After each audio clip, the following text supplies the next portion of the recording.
Hello everyone, কেমন আছো সকলে? আমি তো খুব ভালো আছি আর আশা করছি তোমরা সকলেও খুব ভালো আছো। Good morning everyone. আজকে ছিল সোমবার আর আজকে ছিল 13 তারিখ।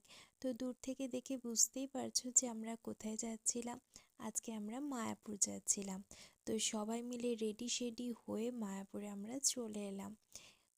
অনেকবার আসা হয়েছিল, তবে এই বছরের লাস্ট ইয়ারে না আসলেই নয়। তো আমি চলে এসেছিলাম এবং আমার সঙ্গে আমার ফ্যামিলিরাও এসেছিল। তো এখানে আসার পর আমরা সব মন্দির দর্শন করার মধ্যে এই যে জলের ফোয়ারাটা উঠছিল, এটা দেখতে খুবই ভালো লাগছিল, যেটা ভিডিওতে না ক্যাপচার করে আমি পারলাম না। এবং আমাদের সাথে যে পিচ্চিটাকে তো তোমরা বারবারই দেখেছো, ও যে এত পরিমাণে দুষ্টুমি করছিল এবং এভাবে ছুটতে ছুটতেও পড়েও গেছিল, দেখতেই পেলে। তো ফাইনালি দুপুর হয়ে যাওয়ার পর